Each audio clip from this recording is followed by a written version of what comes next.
D'une certaine façon, l'imaginaire est une contrée secrète qui peut devenir réalité si on s'y abandonne. Si nous relevons des signes et des symboles ou des images, nous devons rester le plus neutre possible. L'esprit ne ment pas, mais il invente.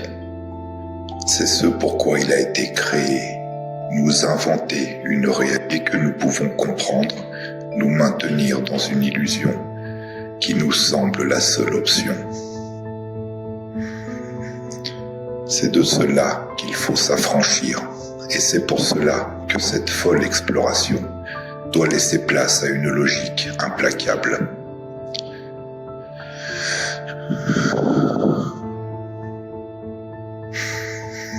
Essayez de faire des relevés quasi topographiques de ces zones imaginaires, ne rien considérer comme abstrait ou superflu, et comprendre sans interpréter.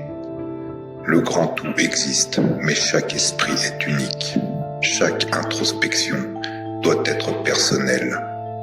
Mais je veux croire que te montrer mon chez-moi puisse te permettre de découvrir ton chez-toi.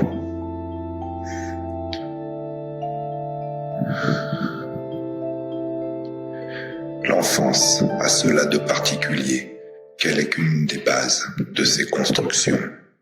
Les monstres sous le lit, les contes, les événements fantasmés et ceux qui se sont réellement produits sont autant de matériaux qui seront plus tard réutilisés pour façonner les barrières que nous impose notre propre esprit.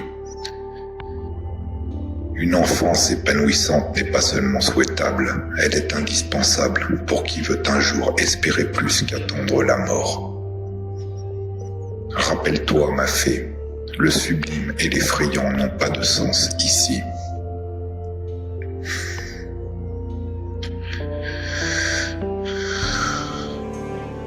Chaque pensée est un micro-voyage dans l'inconnu. La vision, qui marque le début de l'exploration d'une image, est une quasi-image de quelque chose qui existe dans une quasi-réalité et qui, d'une manière encore mal définie, en ce qui en concerne les détails, apparaît immédiatement dans ton esprit comme un tout autonome que tu n'as plus qu'à admirer. Malheureusement, seules certaines choses sont clairement visibles. D'autres peuvent être aussi incomplètes sur le plan visuel qu'un mouvement effrayant ou un geste orgueilleux. Habituellement, tu peux en voir plus, mais néanmoins, dans de nombreux endroits, il n'y a rien, ou quelque chose d'indéterminé dont tu seras au début incapable d'enregistrer avec précision dans ta mémoire les contours. Pendant ces visions qui sont généralement extrêmement courtes et ne durent qu'une seconde.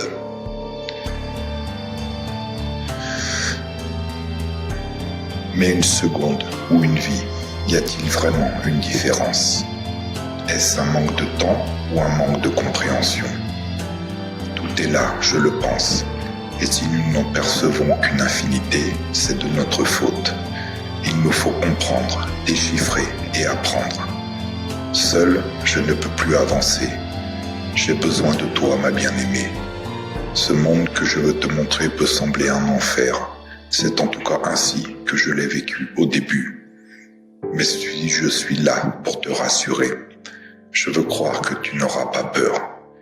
Laisse-moi te prendre la main et te montrer.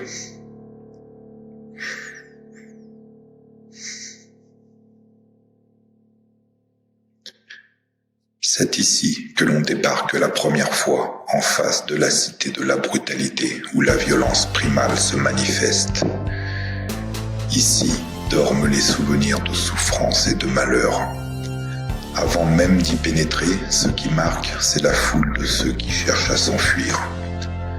Premier avertissement qu'ici, tu ne devrais pas venir.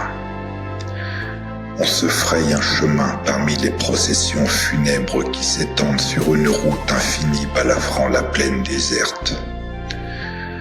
On débouche enfin sur un haut couloir de pierre surplombé de soldats inquisiteurs semblant juger les nouveaux arrivants et les futures victimes. Tu connais ce lieu, il est déjà dans ton esprit. C'est ici que dans un autre temps, avec toi, j'ai renversé cette statue. Cette cité mémorielle flotte telle une nécropole dans le brouillard des canons. Dans la cité de la brutalité, les tombes poussent au pied des habitations.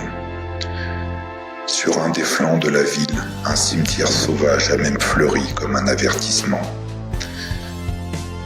Ne regarde pas les foules qui se cannibalisent. Les rues de la ville grouillent d'âmes perdues qui paradent à l'aveugle en se marchant les unes sur les autres vers on ne sait quel destin. En plus des tombes, on trouve au pied de la cité des instruments de torture qui attendent ceux qui pénètrent en ce lieu. D'immenses charognes suppliciées ont même été laissées ici à titre d'exemple. Cette ville a connu tant de massacres et tant d'horreurs qu'on peut y voir du sang couler des bâtiments. La violence a ici rendu les gens fous. On ne distingue même plus un simple accouplement d'une lutte fratricide. Les foules effrayées attendent l'ordre qui les invitera à dévorer leurs prochains. Ici, on répond à la violence par plus de violence. On juge en place publique à la chaîne des marées humaines forcément coupables de quelque chose. Et n'espère pas y échapper, Anna. Tu seras toi aussi coupable de quelque chose, et il faudra affronter comme tous les autres ton jugement. Cette ville, ce lieu, cette horreur, ce n'est pas une réalité. C'est la manière qu'a trouvé ton esprit primaire pour t'empêcher d'approcher. De montrer des choses horribles, de mettre devant tes erreurs, de faire peur, de culpabiliser, de faire hurler et te faire fuir. Enjambe avec moi les cadavres du passé et du futur et vois au-delà des regrets et des craintes. La suite du voyage ne sera pas encore merveilleuse, mais fais-moi confiance. Ne lâche pas ma main, ma bien-aimée. Il faut continuer.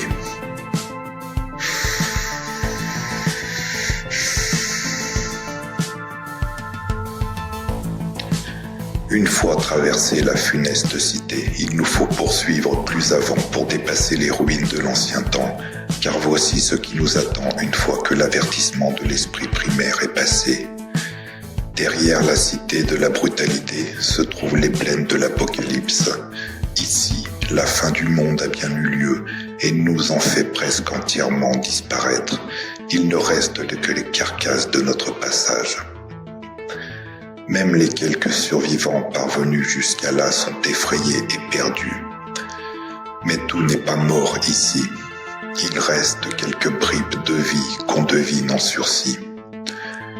Le ciel, précédemment gris, est maintenant devenu rouge sang, et cette lueur pourpre diffuse une aura funeste, comme si l'enfer sur terre s'était installé. Certains corps se sont figés dans ce sable ocre et sinistre, comme s'ils avaient été stoppés dans leur fuite. Cachée dans ces bâtisses en ruine, une population recluse, guettant le moindre message qui lui dira quand elle pourra recommencer à vivre. Les êtres sont ici tellement entassés qu'ils débordent par les fenêtres. De notre monde industriel et mécanique, il ne reste que la rouille et des squelettes technologiques. Carcasses de voitures ou de trains, ces machines n'apporteront plus personne nulle part. À chaque lieu où se pose notre regard, nous pouvons entendre le silence qui suit les désastres. Ici, la neige a tout recouvert. Là, une créature étrange broute quelques restes de mauvaises herbes. La désolation devient presque contemplative. Il ne reste de l'humain que des monceaux de squelettes et des bâtiments abandonnés. Les quelques âmes qui ont survécu semblent prostrées par le spectacle qu'est devenu le monde. Pourtant, il y a là quelque chose de fascinant. La peur ne se ressent plus. Elle a laissé place à un sentiment étrange de rien. Envie de rien, besoin de rien. Un rien qui paralyse, car plus aucune envie ne nous inspire le besoin d'avancer. C'est ici que se perdent les plus fous. C'est ici qu'il nous faut refuser de nous arrêter. Ne lâche pas ma main ici, Anna, surtout pas. Regarde-moi. Même dans cette enveloppante dormance, je continue d'avancer et tu dois en faire de même. Dans cette direction se trouve la suite du voyage.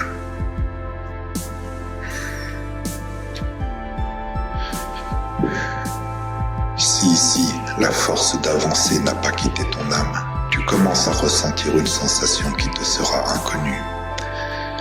Je l'imagine comme ce que ressentent les oiseaux poussés dans leur migration par une énergie et des règles qui pour nous demeurent un mystère. Ce ciel rouge qui enveloppait d'une odeur de mort tout ce que nos regards pouvaient apercevoir devient maintenant plus orangé au fur et à mesure que nous avançons dans cette direction qui nous attire inéluctablement. Le vent, soudain, nous caresse le visage, léger mais chaud. Ce qui te surprend le plus n'est pas de sentir ce vent sur ta peau, mais le fait que grâce à lui tu reprennes subitement conscience de ton corps. Ton corps que tu réalises maintenant tellement absent des mondes que nous venons de traverser. Ici, tu n'es plus spectateur. Ici, tu commences à être. Les petits monticules qui s'étendent à perte de vue sont effrayants. Semblables à des tombes, il y en a tellement. Combien ? Je ne saurais le dire. Mais pour avoir longtemps essayé de les compter, je dirais une infinité. As-tu remarqué comme la vie et la mort sont absentes de ce lieu ? Plus de cadavres, plus de créatures torturées, plus de foules agonisantes, plus rien. Plus rien ne semble vivre et mourir ici. Au fur et à mesure que nous avançons, nous sommes encerclés par ce qui de loin ressemblait à des pierres tombales et que tu comprends maintenant être autre chose. Petites, car distantes, ces constructions minérales nous dépassent à présent en taille. Certaines hautes de 2 mètres, d'autres de 5 ou 10, et d'autres encore tellement hautes que leur sommet se perd dans un horizon vertical vertigineux. Il apparaît clair maintenant que nous sommes face à des portes plantées à même le sol et autour desquelles on peut se déplacer. Des portes à 2 battants si peu usités qu'ils semblent soudés en leur intersection. Nul espoir de forcer l'ouverture de ces vestiges à la force de nos corps retrouvés. Petites ou immenses, elles restent inviolables à quiconque essaierait de les pénétrer. Mais à quoi bon une porte, d'autant plus si celle-ci ne s'ouvre et ne se ferme sur rien? Tiens-toi prête, ma bien-aimée. Te souviens-tu de ce jour où pour la première fois nous nous sommes rencontrés? Écoute, ce bruit sourd, c'est une porte qui s'ouvre. Cours avec moi, cours vers le bruit, cours vers la porte. À son ouverture, la lumière qui s'en dégagera sera aveuglante, presque douloureuse. Mais reste et regarde. Regarde cet univers apparaître sous tes yeux. Chaque porte s'ouvre sur un souvenir, et chaque souvenir débute par ce que tu considères comme son paroxysme. En ce qui concerne notre rencontre, c'est sur l'image de nous figés dans les bras l'un de l'autre à l'angle de la rue, devant le café, que ce souvenir s'ouvre toujours. Comme une photo parmi des milliers d'autres, tu peux admirer ce souvenir figé et le laisser te posséder. Tu sentiras revenir les émotions que tu as ressenties à cet instant-là, sans aucune altération due au temps. Mais il y a beaucoup plus intéressant. Tu n'es pas ici devant une photo, ni même un film mis sur pause. Ce que tu as en face de toi, c'est un univers qui t'appartient, et dans cet univers, tu es libre de tout explorer. L'esprit a enregistré le nuage du grand tout ce que t'est l'univers à cet instant, avant et après, est en toi et peut débuter à ce moment-là. La rue, derrière moi, nous pouvons la voir jusqu'à ce qu'elle disparaisse dans ce virage à gauche. Mais si nous décidons de marcher sur cette route, elle ne s'arrêtera pas brusquement là où cessait d'être pour nous notre champ de vision. Cette rue, dans son intégralité, a existé lors de la création de ce souvenir et son existence a été enregistrée par l'esprit. Alors, remontons cette route. Devant nous maintenant, la Saône et des dizaines, des centaines de personnes. Des voitures, des bus, des oiseaux, des chiens, des rats, des insectes, tout est là. Nous marchons, mais nous pouvons voler. Alors volons au-dessus de l'eau, ma fée, et en un instant, nous sommes au point de confluence, et l'instant d'après, au-dessus du Rhône. Très vite, la Méditerranée. Regarde les plages, les bateaux, les animaux dans l'eau. Tu veux aller sous l'eau? Nous pouvons. Tu veux voir Akureyri? Nous pouvons. Il faut faire demi-tour et accélérer. Mais c'est là que j'aurai besoin de toi, ma fée. Mon esprit ne peut interpréter ce que je ne connais pas. Il inventera en puisant dans ma mémoire mes lectures et les reportages que j'ai un jour pu voir pour créer ce qu'il imagine être la réalité de l'océan Atlantique, de l'Islande, de Akureyri, de chez toi. Il essaiera de mettre en corrélation ce qu'il croit connaître avec ce qu'il perçoit. C'est une illusion qui débute là où ton nuage n'a plus eu accès direct. Rien de tout cela ne sera la réalité.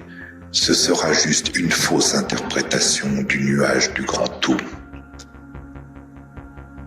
Partage avec moi ton esprit. Ouvre-toi à moi. Il nous faut comprendre, déchiffrer et apprendre l'univers de l'autre. Seuls, nous ne pouvons pas avancer. Nous avons besoin l'un de l'autre. C'est ainsi que nous créerons notre univers à nous.